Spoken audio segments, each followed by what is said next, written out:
औज़ुबिल्लाहिमिनश्शैतानिर्रजीम बिस्मिल्लाहिर्रहमानिर्रहीम। अस्सलामु अलैकुम बच्चों, हम नातिक व गैर नातिक आदाद इस सबक को पढ़ रहे हैं। इसमें मश्क नंबर 1.1 हल हो चुकी है। अब मश्क 1.2 का 2 के कुछ सवालात बाकी है, उसकी तरफ बढ़ते हैं।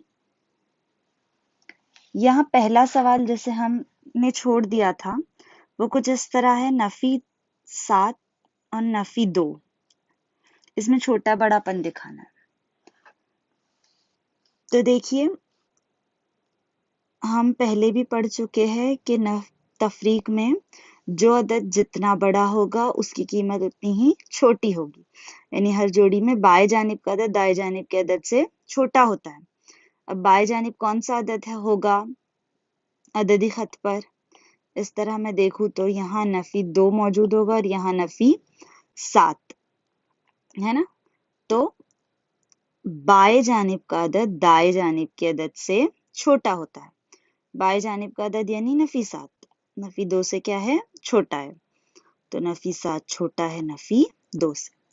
इसी तरह नफी 17/20 और नफी 13/20।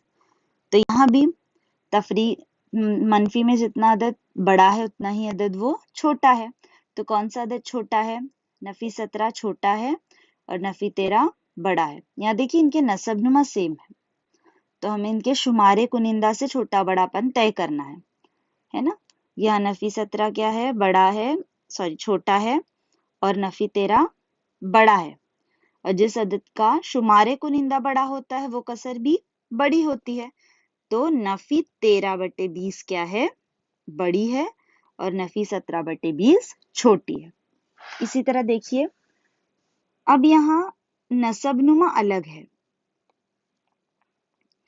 तो हमारे पास कसर है 5/12 और 7/16, यानी ये है A/B और ये है C/D। तो चलिए जर्ब करते हैं। किससे करेंगे? A को D से। A ज़र्ब D यानी 15 ज़र्ब 16 और 7 ज़र्ब 12। 15 ज़र्ब 16 क्या मिलेगा मुझे? 240। और 7 ज़र्ब 12 क्या मिलेगा? 84, है ना। तो देखिए 240 बड़ा है 84 से। देखिए A ज़र्ब D छोटा है B ज़र्ब C से। तो A/B क्या हो जाएगा? छोटा हो जाएगा C/D से, है ना। यहाँ पर हमारे पास C/D बड़ा है। तो देखिए 15/12 बड़ा है और 7/16 छोटा है ना। इसके आगे जो सवालात है वो हम अगले लेक्चर में देखेंगे।